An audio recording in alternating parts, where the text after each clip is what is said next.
Now, our final conversation is going to be about justice. Life after prison. Does justice end at sentencing? We have in studio Thomas Mutune. Thomas was in prison for a decade, and then he has been out of prison for about 1.5 years. He'll tell us how he ended up there, how he ended up out, and how he is comparing those two lives and the pursuit of justice. But Thomas, karibu sana. Thank you. It's good to have you here. Nice to have me. Thank you. For us to begin this conversation, we want to begin it where we normally do, which is with the, quote of the day. Felaris is going to give you the words that were said by somebody, and then let's hear your interpretation or thoughts on those words. Karibu sana. Today's quote is courtesy of Ellen Johnson Sirleaf, and the quote reads, "History will judge us not by what we say in this moment in time, but by what we do next." How does that speak to you?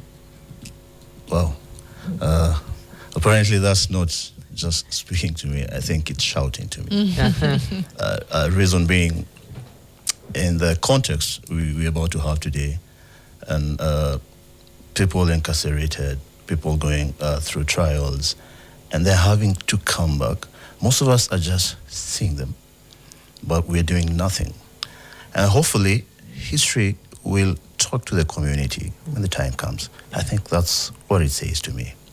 I like that interpretation, and the fact that you've brought it home to the context of people who we never quite consider, and we ought to start having that conversation, hence why you're here. So Thomas Mutune, ex-con is a name that's, branded to you. But before we even get to the ex-con, what was Thomas Mutune doing before he got onto this other side of the law? Yeah, apparently Thomas was just a normal kid like Eric. And I might say this, Eric, you have a great fan who is a friend of mine. And I know he's watching now. He is a lawyer, Isaac Ndego and William Okumu. I know they're really watching you because they love you so much. Good man. Yeah. So just before it happens, you just grow a normal kid. Everything just like any other kid. And then situations start developing around your life, and probably you start realizing that you have other talents which are good, but probably nobody is there to nurture them at that time. And one thing leads to another, and you just feel like a big fish in a small pond, and you want to explore. And that's when it all happens. That's when most of us and most of people who are in conflict with the law, that's where it starts. So at times they want to explore, but they explore in the wrong places. At times they want to try out something out of ignorance, not knowing the repercussions. And that lands you to the other side of the law, where now it begins to boil. That exploration, walk us through what it looked like for you. I know it's different for everybody, but that exploration, what did it look like for you? So for me, I think at times you watch movies and you read books, and you want to be something. You want to be that person. In my times, I used to watch 007, right? James Bond. And you think, this guy's cool. I want to be like him. And probably the younger generation today is watching Eric Latif, and they want to do that. And probably some of them even do some contents that are harmful, simply because they're trying to reach out and become Eric Latif, but at times in the wrong way. So mine was more of an adventure into the 007. But yeah, I got a 10 instead. I'm going to ask for details. So what did you do? Yeah, what did you do? Yeah. What was your version of 007? Yeah, so here is Thomas, and just growing normally and normal college stuff. And I feel like I'm on the thrill. I want to make some more money, right? I want to make more money than I can spend. And you get into a clique where someone probably tells you that you could do this, and out of it you could get this. And now here's the trick. Someone shows you the green book the dollar, and you're used to the Kenyan shilling. In my time, it was a very big note, the 100 note. Probably Eric can relate to that. So someone tells you can make some money in dollars. And I'm like, wow, what do I have to do? And it looks easy. Someone tells you just need to take this, and you'll take a flight, and you're like, wow, a flight, and only this, and I make dollars. Yeah. So that thrill and the ignorance, and probably at times no one to guide you through life. Some of us are in there because we lost that. We didn't have that in the family setups, right? You didn't have someone to hold your hand and show you being a good person, just being a normal person, sweating for your money and using the stairs to climb in life. So some of us just thought you could use the elevator and get there very, very fast, right? Take a shortcut. Yeah, out of the ignorance. With little effort. Yeah, and the family and the community was kind of missing at that time. Yeah. And I'm not entirely blaming them, because not all of us who grew up at that time became what I became. But probably it just happened on me. And then I got into a deal to traffic narcotic drugs. Yeah, and I think at times I wake up in the night and I just replay the whole scenario, and I wish that I could go back in time, because that was the most silly mistake I made in my life, because I thought it was easy, right? And at times... How old were you at this time? I was in my 30s. Yeah, I was old enough. Apparently, I'd worked in a few companies, but the thrill was not going. And it was like a magnet pulling me there. And there was no one to stop me at that time. And you suffer a predicament. And when it happens to you, everybody turns back to you and they think you're a very bad person. Yeah. Why do you have to do that? How stupid can you be? Yeah. How foolish. Because we grew up together and we are doing this, right? But you, how? And how? What kind of greed is this? Yeah, and those are the questions you ask yourself. But the people asking those questions cannot really understand what was going through at that time in your life, in your emotions. You get into 30, right? You're in your 30s and you feel like life is kind of passing on me, right? Yeah, I need to catch up, right? You play catch. You remember Pink Panther? You can't catch them. Catch me if you can. So that was my life for me. I tried catching, and yeah, it caught up with me. It was was it a like lifestyle pressure, which is what you're alluding to? You're in your 30s. You're thinking, I need to be here. I need to be doing this, driving that, living there, flying to here and there. Was that it? Yeah, it was kind of both, right? Business and pleasure, right? You want to see the world, you want to do all that, you want to make it, and you want to drive a car like Ferrari does. But Ferrari works for NTV, right? So she earns her money. But because you don't work for NTV, you want to make some money that you can drive a car probably better than her, right? That kind of thing. So it was a mixture of both. And, the world is moving very fast. So you want to have something that's, it's a security. It's like an early retirement for your kids and for your family. And just you. I thought I'd retire early. That's it. Yeah, man. Hit this one. Yeah, just this one. Yeah. I like that you even started out with 007 because if you think about James Bond, there is the man himself, and then there's the cars he drives, he's invincible. the lifestyle. He's invincible. The women, Fights people. It's the women. And I can see how that in itself psychologically would have you in a certain way. Thomas, I'm very curious about the day you got arrested. Oh yeah, I was arrested on the 20th of January, 2012. It was on a Friday. I can remember that. Yeah. 20th of January 2012. 2012. Yeah. Walk us through, because you got into this narcotics trafficking, and you said in your Napanda flight, and that part was nice. How long had you been doing it before the arrest? And then walk us to now the point of arrest. No, apparently, I think I'd done it like once or twice before. And the money was good. How good? Very good. Really good. Really good. You have to give us that number, Thomas. Very good. It was there. No. I might give you a number and carry on my door. Right? So, Plus, also, you don't want to send the wrong signal. Exactly. Someone could be watching like, I just need to do it once. Yeah. Fair. Okay. Okay. It's something we need to bury, right? Yeah. So you felt and you thought that the money was good at that point. This particular Friday, yes, how were you arrested? Who? Nani alikuseti? So I'm not really sure about the Kuseti. I'm not really sure about that. I think it was just my time. Because I went to the arrivals, I went to the departures, and I just checked in normally. And it was okay.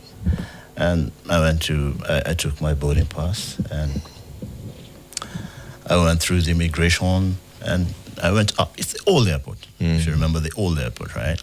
Yeah, before we burnt it down. Yeah. Now, when you remember, it looked a bit archaic with the new one. I've just seen it from the outside. I've never been inside. Trust me, it's still as a kid. Hopefully, one day I'll be in there, but for a good thing, for a good purpose, to preach a good gospel, right? So when I went up, I think either there was an intel on me or something, or probably it was on someone else. Because I was just about to board. I'd cleared all the security checks, and I was just about to board. And those nice ladies come and they say, "Good morning, passengers. My name is so and so. We're about to board. We're boarding like this. The yellow, go fast." Yeah, and I had a yellow, so I was just rising up, and I don't know. I was. My eyes were fixed down. So I saw a pair of shoes and another one before I saw the faces. I think it just felt like this is it. Because why should these two people Be come approaching towards me? me? Yeah. So I took a breath and I rose my eyes and I looked at them. And they looked at me and I asked them, "Yes. How may I help you?" And they looked at me, and I think they were taken aback, like, probably we have the wrong person. Right? So they couldn't immediately answer my question. And I was like, "Hey, I need to board. So if you have no business with me, please let me pass." So that's when they told me, "Oh, we're officers." Oh, I was like, "Officers, all right. So you want to see my passport?" I gave them my passport. And they looked at it, and they looked at each other, and one of them kind of smiled. And I was like, "Yeah, I think my ghost is right." Yeah, and from there they told me, "Okay, so Thomas, you need to come with us." I was like, "No, where am I going with you? Are you the pilot?" I was just being a bit funny, but I think the adrenaline was pumping. You're buying time. Yeah. And I'm like, damn, is this the dream or what? Is it really happening, right? I almost pinch. I want to pinch me, and I'm looking at other passengers, and they're walking. I'm like, why can't I be one of them? Just walking towards the plane. Yeah, they told me, "Now you have to come with us." So like, for what? What is this about? So they gave me their cards, anti-narcotics and blah, blah, yeah. So I'm like, okay, fine. So if I miss my plane, what happens? They told me, "Don't worry about that. Yeah, we'll get you another ticket." They just didn't say where to. Yeah. No, I was about to get there. Yeah. But they got me a wrong ticket. Yeah, to another facility. And that's when my journey started.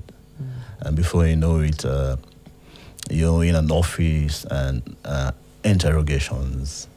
And at that time, you're ignorant of the law, right? You don't know anything about the law, because now the law talks about we talk about the arrest, right? At arrest, a person has rights. Article Yes. 49 of the Constitution, right? They have to explain to you why they're arresting you. They have to, keep you calm. They have to tell you the rights to an advocate and all that. And apparently you're not supposed to give self-incriminating evidence at that point, right? So all these things you don't know, and you're being taken to an office, and now you're the small man that time. The 007 is gone. Yeah. Yeah, there's only a 7 probably. The 00 is gone. Yeah, so interrogations and checks and everything, and analysts coming, government analysts.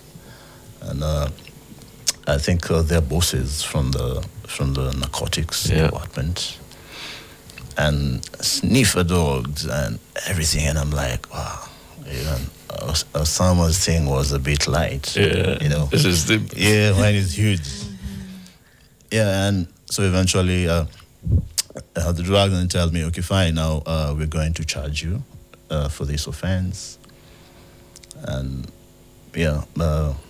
so I'm looking at some posters in the offices, and some of them are saying this could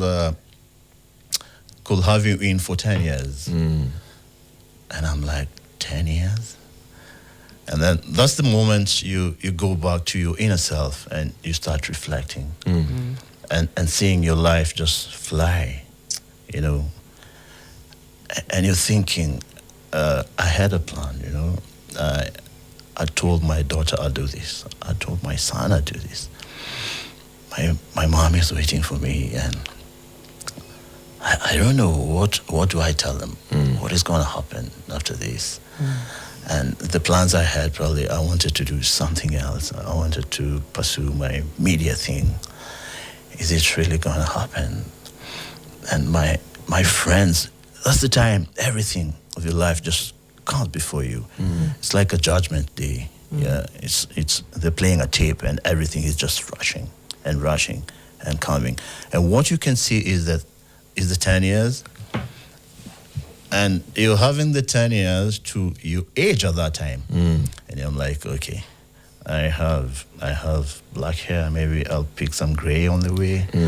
I don't know. Will my family wait for me? Will I ever recover this? And then another fear sets in. I'm going to a prison. And then everything else just vanishes, and a fear comes in. I'm going to a prison. What we've seen in movies, what we've seen on the media, and people reporting about prisons, brutality, no food, no space, sickness, and probably people dying. And the last of them all is justice is far-fetched for someone like me, at that time. So the fear sets in. And you kind of cave in and surrender it to fate at that time. Yeah. You just lose everything. All the strength to fight basically just goes at that moment. And you feel helpless. Yeah, it's a flicker, Yeah. It's a flicker, like you're thinking of the situation. How can I override this situation? How can I turn it around? Can I ask them to just let me go, and I'll never do it again. All that, and then you realize it's not possible.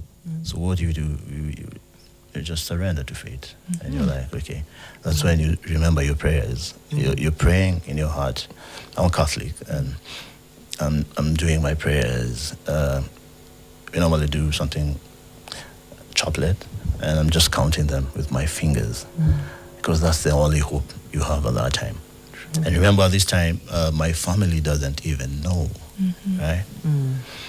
Because when you're doing some illegal stuff, you kind of keep them away from people. So then now it's here. It's gonna blow out. Family is gonna crash. I don't know what to do. I'm helpless. Yeah, and it begins. At It's a this- series. At this point, your wife and your children, where do they think their dad is or where their dad is going? So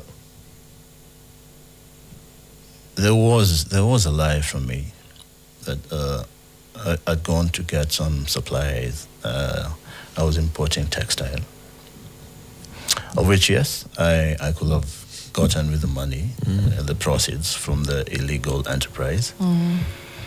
Yeah, but that's all they know. You're on a trip, a business trip, and you're going to come back and bring them goodies and maybe make some money Okay. in the business, yeah. That moment of reckoning that you've talked about, and then now sitting with the reality, saying your prayers, but then the justice system it's slow. How long, or was it different for you? Yeah. No, apparently, one thing is, at that time, you don't know the justice system. You really don't know. You're really fresh in that, right? So you don't know if it's going to be like this or like what until you get there. So now that's the second phase, when you get there. So at this time, you don't know. You have no in fact, you knowledge. even think that they're going to convict you Straight to prison. straight away. The police are going to say you're going in for 10 years, and that's it. That's what you're thinking. You're even thinking of the courts. You're not even thinking of the justice system. It's not in you because you're ignorant of that space, right? Yeah. And probably the community is not being taught about this. Yeah. So most people get in there, they're done, and some of them end up getting convicted, not because they were to be convicted, but because they had no knowledge, and no one is there to do that for them. Correct. Yeah. Yeah. What was that justice process like for you? How long did it take? Did you have counsel? Did you know your rights? Where were you being held? I have so many questions about just the process, even before we go to incarceration now. Yeah. Now, the first day you're taken to courts, and you're a bit clean on that day, although it was after like 2 days. Yeah. So you get to the courts, and there's so many people, and you're wondering, am I in the right place? Yeah, because some of them, most of them look pathetic, and they're looking at you like, Look at you. yeah, a fresh mate, yeah, in Unimgeni quotes, hapa right? Yeah. This one is Yeah, this guy's smelling. They used to say ananuka raya. Yeah, unanuka raya. Raya is ordinary mwananchi, right? Yeah, and everybody is rushing and asking you, what's your offense? What did you do? And most of them are just sizing you up, yeah, to take an opportunity. If you have something in your pockets, they might take it from you. If you're shaken, then they really shake you down. Oh. Yeah, and some of them giving you wild legal advices. Go there and say no. Go there and say, just accept. Yeah, this is a small thing. Yeah, it's going to go away. So you see, that's where it starts. So some of them, go for that, and they end up getting, very harsh punishments. Simply because you were told by an inmate, just say say yes, no. just plead, just plead plead. plead guilty. Okay. Guilty. Yeah. Ukubali. Yeah, and ukubali, this is a small thing. Yeah, it's gonna go away, and that sinks some of them. And apparently, on the other side, you realize that someone was arrested for probably loitering in the streets, right? Yep. Yeah, and they get there and they get wild illegal advices, and they're told no, Qatar, and they go in there and they say secretly. So there's a plea of not guilty entered with the courts, and now this guy has to go to the remand for 2 weeks before there's a mention, and probably another 2 weeks before there's a hearing. And it was only loitering. Yeah. A fine would have. A fine. And even if they're not able, at times the magistrates look at them and they listen to them. There's something called mitigating factors. Yeah, the court asks you, so what do you have to say for yourself? Yeah. It's very easy, like, Your Honor, I'm really sorry.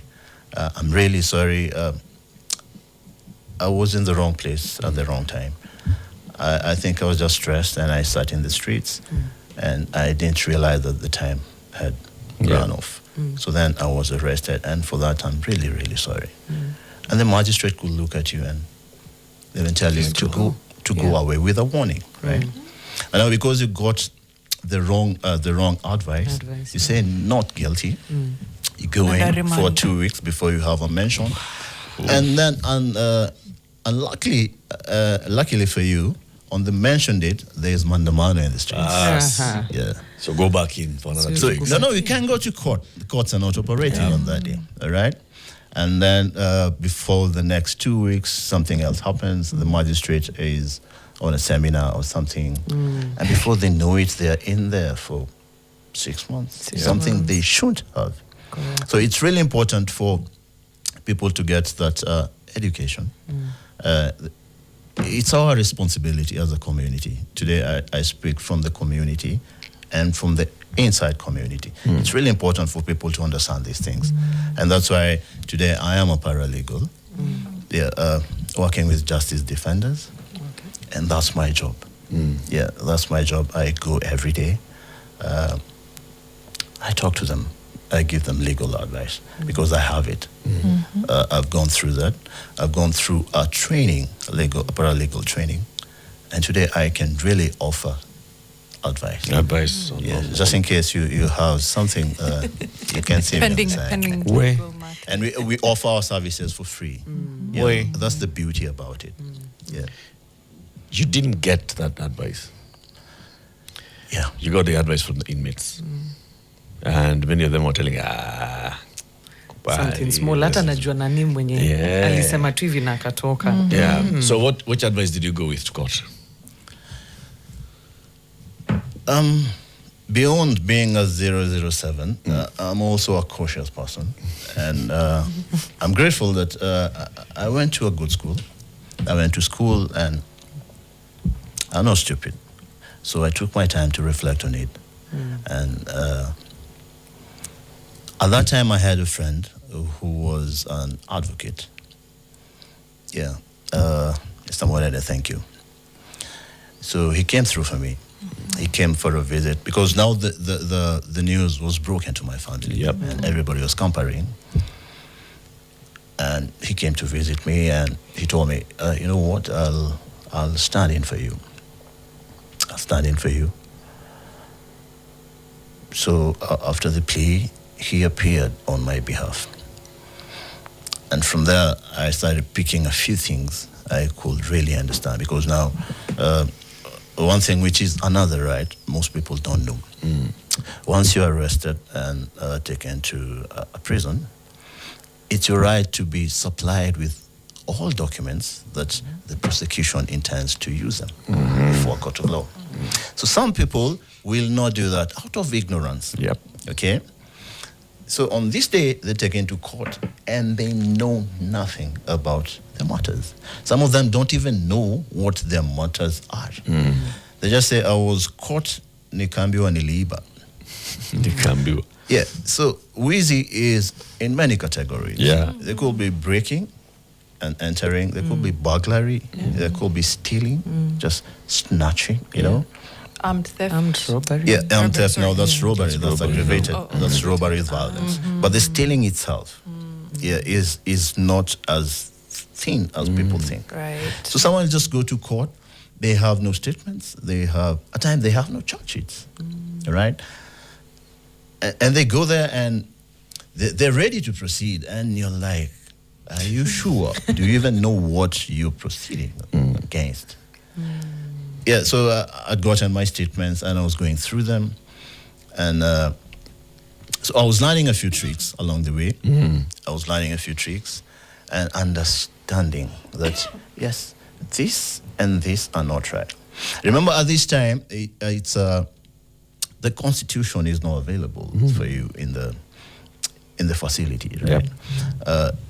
No legal scholar is there to talk to you about what's happening. And no one is there to guide you through, through the trenches. Right. You have to do it by yourself. But then you start realizing that because when you go to court, I used to go to court. I used to go to Kibera court, and before your matter is called, you realize that other matters have been called, and if you're keen enough, because I was keen, because this was my life. So I'd sit somewhere, but you're on the cell, so I'm peeping through a hole, and I'm listening to proceedings in the court. I can see the back and forth between the prosecution and probably a lawyer and probably an accused person.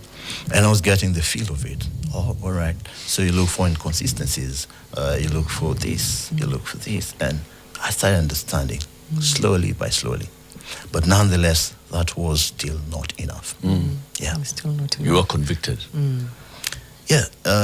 Eventually, I was convicted. And, Jeff, sorry, Eric, it's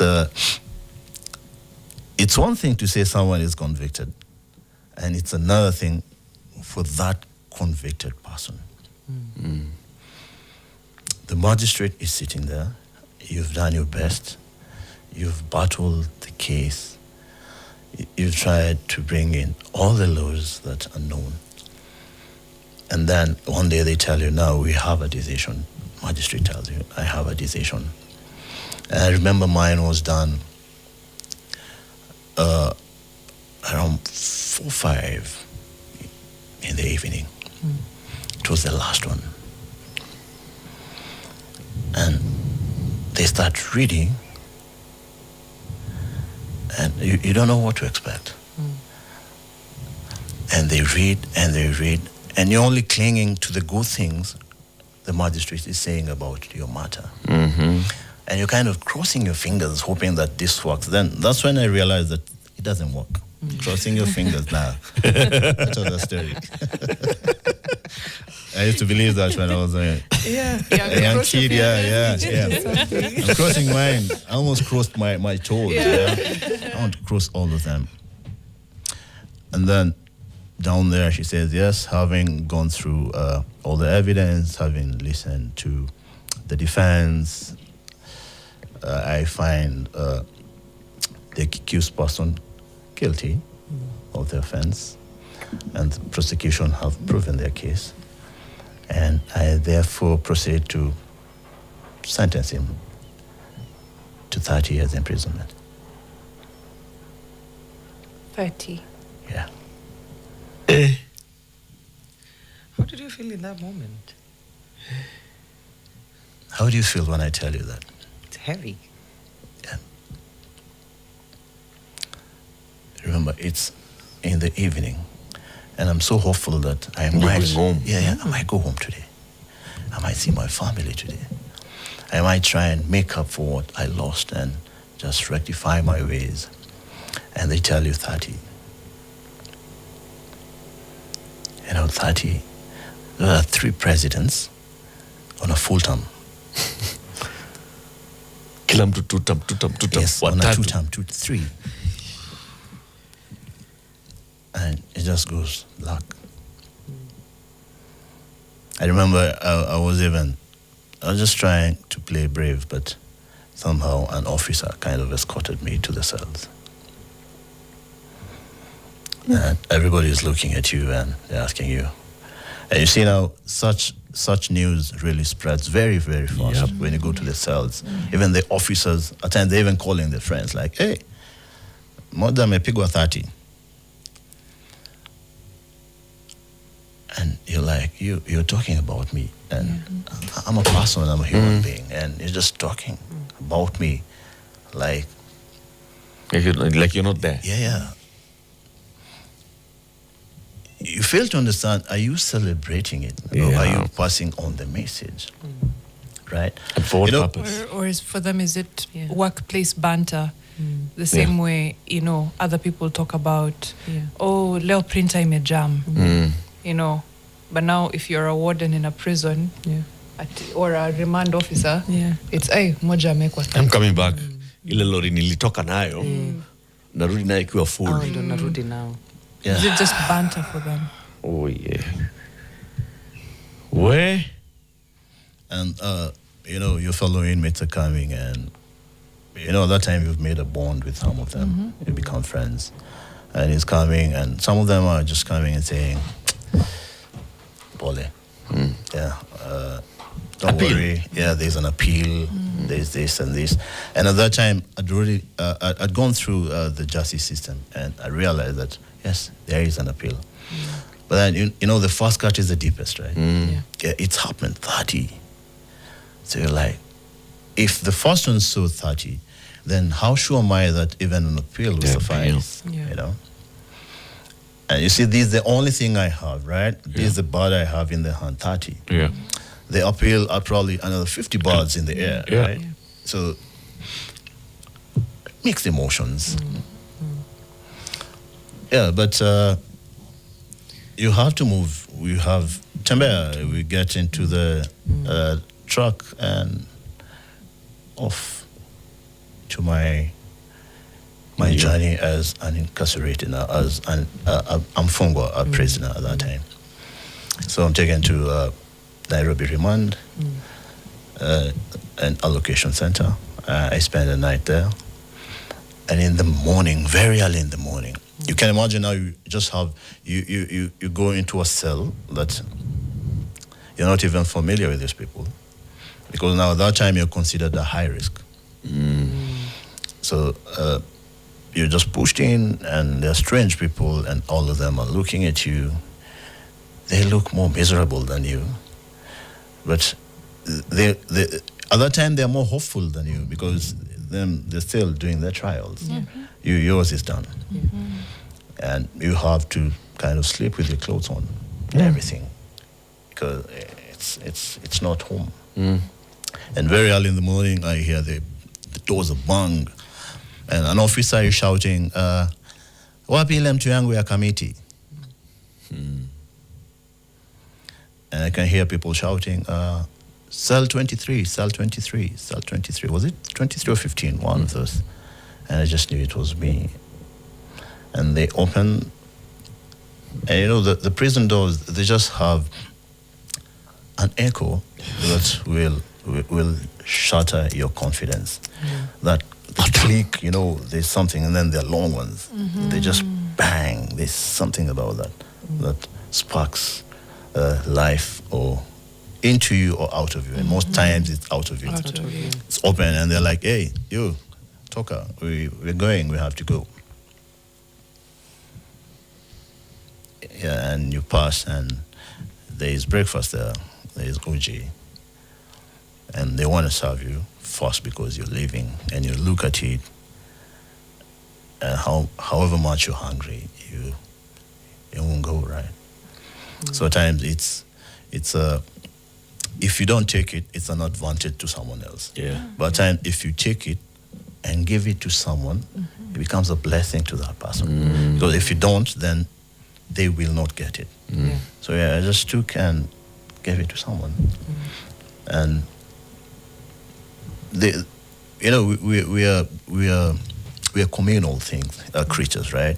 So when that happens, everybody is there's a somber mood, and they're looking at you and waving and saying, "All the best." Yeah, even committee, kuna watu wengine, you'll find other friends, you build something, and hopefully your appeal will go through. So you close one chapter and you open another one. Yeah. Were you in committee throughout your incarceration? I was in committee for the better part of my incarceration. Okay. I was there probably for around 8 years, thereabouts. And now committee is another shocker. You get in there, and there's a big door, very big. It's like a gate, but it has a small door. And it's written up there, community, maximum security, prison. And that's when it really hits you. Like, you know what? I think this is the worst that one can ever be, for you to be brought into such a place. Because Nairobi remand is not Nairobi remand. Nairobi is a familiar name, right? Yeah. You've been passing there, and you have an idea. But then this is committee. I've never been there before. Yeah, and it's there, and you have officers, guards, and they're carrying guns, and Yeah, and they open the door and the guy is receiving you. It's normal to them. You're looking for sympathy, you're looking for a concern from someone. But to them it's normal because every day people come, even worse than you, right? Yeah, so The worst day of your life is a Tuesday to them. Is a Tuesday to somebody It's just else. an ordinary yeah, day. it's any other day and probably even a Friday to them. Yeah. Man. And once you get behind those doors, it's a whole different reality that you have to embrace. And you've Okay. gone in there knowing that you're carrying a sentence of 30 years. And, just the initial shock and adjustment to life behind bars, and the point at which you decide, okay, accepting this reality, but I now need to push back on this sentence of 30 years because at the start you told us that you served 10. That maybe just getting to understand the shift in mindset as you're going through this process. All right, so you get into committee and very few people even notice you. Because you go in there and you find someone who's in for life imprisonment, someone who's been condemned to suffer death. Yeah. So you're 30, you tell them 30, and they're like, okay, we want to write letters for you when you go home. You take them to our parents. Because you're going to leave me here. Yeah. Oh, goodness. Wow. So But does that make you feel a bit better? works twofold, yeah. Right. It works twofold. It gives you some hope, right? Yeah. That they can also see that I'll actually go home. Yeah. Yeah. And some of them, life imprisonment means you're bound to stay there forever, right? Until your death. And someone is condemned to suffer death. Probably one day they might get hanged, So it kind of gives you some hope, right? And then that's the time you start doing your calculations in your mind. Like, by the time I live here, how old will I be? How old will my son be? Will he have gotten married? You get to that shift, right? But when you get inside, you find people who are scholars in there. There was a school, and part of my journey, I even became a principal of that school. Oh. Yeah, committee. And thanks to some officers, senior officer, he was the officer in charge then, he was called Kisingu. And there was Officer Kihoro. They took care of the school.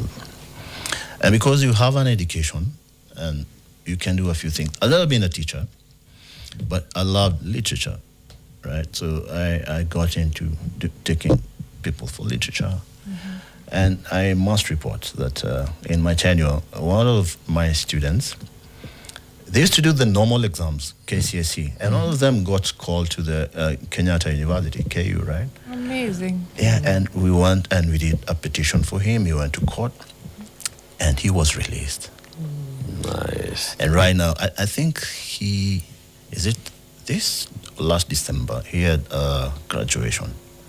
Yeah, from there. From Kenyatta University. Yeah, he was supposed to be in for 20 years. But then now the beauty was when I got to committee, apart from being a teacher and just keeping me busy and sober and sane, because sanity is your number one priority in that place. Sanity, you need to be sane. So I found people and organizations who are willing to assist people, and that's when I found Justice Defenders. And basically their job is to train people. They train paralegals, and they help you acquire more skills than you have already. And then now, inwardly, you can be able to assist your community in that. Yes. They come and train you, they furnish you with books, they furnish you with printers, computers. I even had a laptop at one point, right? Only that I could only access whatever is not restricted or whatever is, So by that, then now you can be able to do research for other people as you do for yourself, right? And mark you, they do all the trainings and all the facilitations, and I do my services for free. That's beautiful. That's beautiful. Because at least I get to give someone hope. I get to give someone something. I get to shine a light on someone and explain to them that this is your case, and these are your grounds, and this is where it went wrong, and this is what we can do, and probably this is what you expect, right? So you manage the expectations, and with that, we start having a calm in the facility, because when people are hopeless, they're in the dark, they tend to turn aggressive. Because you don't know what's going to happen, right? So stabbings might occur, and fights and riots. But the moment now you're empowered, you can be able to calm them down and explain to them, there is a new law, and this law says this and this, and through this we can do this and this. Apparently, there's a famous law called the Moro Atetu. You're aware of that, right? Yep. Yeah. So some of my colleagues were part of that. Right? The Moro Atetu case. Yeah, and the research and all that, right? Some of them were part of that. And after that, we even did others. There's a petition by Isaac Ndego Kimaru, the man I talked about. He did one on the presidential pleasure. I don't know whether you're aware of that. Yeah, that someone, if you're arrested underage and you committed a crime, or if you're not in control of your mental faculties, then you're convicted to a presidential pleasure. Now this means you'll be in there until when the president signs and says, now you can be released, after probably the doctors have confirmed now you're okay. Which at times never happens. Because the people don't know. People don't know, and probably other people are also here and they're sleeping. Yeah. I remember when I was there, I was still fresh. There was one man, he was called, I think, Kenyatta, if I'm not wrong. He'd been there for 40 years under that presidential pleasure. So Isaac Ndego Kimaru, I think, and 21 others with the justice defenders, we put in the meat and it went to court, and the court says no. A sick person does not deserve to be in a prison. They should be for the hospital. And once the doctors say they're okay, then they should be released. And right now, so many people have gone for a recourse for that. And some of them are going home now. Beautiful. Oh my gosh, Thomas, there's a lot to discuss. I think we should have you for a part two. Yes. Of what we wanted to discuss. And I think, in fact, even us, when planning to discuss that, we forgot that we needed to go into the beginning of that journey into prison, the journey in prison, and then the journey and the days after prison. Because there is life after prison that many people, those who have not been to prison, don't see with the people who've been in prison. We just think, well, come back, it's like 30 years, pick it up from where, just... It's like you're joining a lane, joining a highway. Just get into the highway, pick up speed, let's go. It's 120. Right? And then you forget some of them were even arrested before the Thika superhighway. Exactly. So they don't even know what is that. They tell you there's a Thika superhighway. How does it look like? It goes up like this.